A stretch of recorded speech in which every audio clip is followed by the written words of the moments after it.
Assalamualaikum warahmatullahi wabarakatuh. Semoga keselamatan, rahmat, dan keberkahan Allah tercurah kepada kita semua. Usai tugas dunia dimulai perjalanan jiwa, silaturahim sederhana yang menguatkan, bukan memamerkan. Di pagi yang teduh, ketika langkah tidak lagi diburu waktu, para purna tugas melangkah menuju satu tujuan yang sama.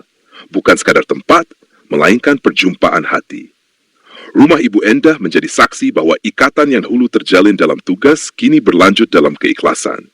Hari Selasa, 14 April tahun 2026 menjadi lebih dari sekadar tanggal. Ia adalah ruang kembali menyapa, kembali memaafkan, dan kembali menyadari bahwa usia yang tersisa adalah kesempatan mendekat kepada Allah. Silaturahim ini bukan sekadar acara, ia adalah pengobat rindu dan penenang jiwa. Dalam halal bihalal, tangan yang berjabat bukan hanya menyambung hubungan, tetapi juga meluruhkan ego, menghapus luka lama, dan menumbuhkan keikhlasan. Acara dimulai dengan suasana hangat. Lantunan lagu mengiringi kedatangan satu demi satu sahabat lama. Wajah-wajah yang pernah berjuang bersama kini memancarkan ketenangan yang berbeda, lebih bijak, lebih teduh. Pembukaan oleh Ibu Retno Wijayanti mengalir sederhana namun penuh makna. Dilanjutkan doa bersama yang dipimpin oleh Kiai Haji Dr. Randus Rohani. Suasana menjadi khusyuk. Dalam tausiah singkatnya, beliau mengingatkan bahwa masa purna tugas bukanlah akhir, melainkan awal perjalanan batin yang lebih dalam.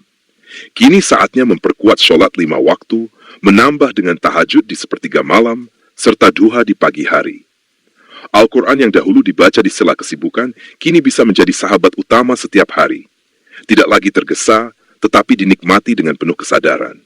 Beliau juga menasihatkan agar hari-hari diisi dengan hal-hal yang menenangkan, berkebun, beternak ringan, atau aktivitas sederhana yang membawa rasa syukur. Karena kebahagiaan di usia ini bukan lagi tentang banyaknya aktivitas, tetapi tentang ketenangan hati.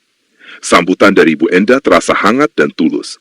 Rumah yang dibuka bukan hanya tempat berkumpul, tetapi menjadi ruang tumbuhnya kembali persaudaraan. Menjaga silaturahim dengan bijak dan sederhana. Dalam kebersamaan itu, muncul sebuah harapan yang baik, agar silaturahim seperti ini tidak berhenti pada satu pertemuan saja. Akan lebih indah jika kegiatan seperti ini bisa diadakan secara berkala, misalnya setiap 4 bulan sekali.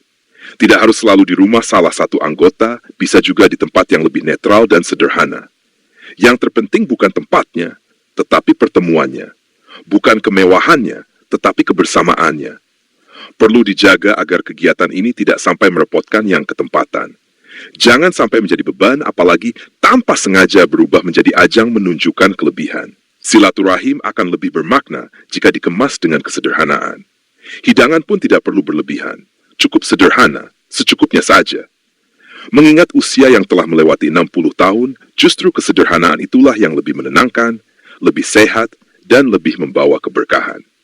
Karena sejatinya, yang kita cari bukan jamuan yang mewah, tetapi hati yang saling menerima. Renungan. Pada akhirnya, hidup bukan tentang apa yang pernah kita miliki, tetapi tentang apa yang kita siapkan untuk pulang. Jabatan telah selesai, kesibukan telah berkurang. Kini yang tersisa adalah kesempatan untuk memperbaiki diri dan memperbanyak bekal menuju akhirat. Silaturahim ini menjadi pengingat bahwa kita tidak berjalan sendiri. Kita masih memiliki saudara, sahabat, dan doa yang saling menguatkan. Doa refleksi ya Allah, satukan hati kami dalam kebaikan, lembutkan jiwa kami untuk saling memaafkan, jadikan sisa usia kami penuh keberkahan, ringankan langkah kami dalam ibadah, tenangkan hati kami dalam menerima takdir-Mu. Jauhkan kami dari kesombongan dan sikap berlebih-lebihan, dekatkan kami pada kesederhanaan yang Kau ridai, anugerahkan kesehatan, kedamaian, dan akhir hidup yang husnul khatimah. Terima kasih kepada seluruh Bapak dan Ibu yang telah berkenan hadir. Semoga silaturahim ini tidak hanya mempertemukan, tetapi juga menguatkan. Tidak hanya menghangatkan suasana, tapi juga menenangkan jiwa.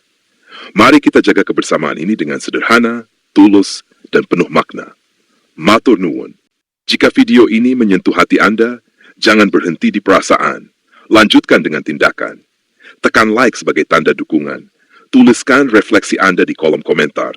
Dan bagikan kepada mereka yang mungkin sedang lelah berharap, namun belum kuat berusaha. Mari kita belajar bersama, bukan hanya berharap kepada Allah, tetapi juga bergerak menuju ridhanya. Tetap sabar dalam langkah, dan tetap tawakal dalam hasil. Allahumma salli ala Sayyidina Muhammad. Wassalamualaikum warahmatullahi wabarakatuh. Keselamatan, rahmat, dan keberkahan Allah tercurah kepada kita semua.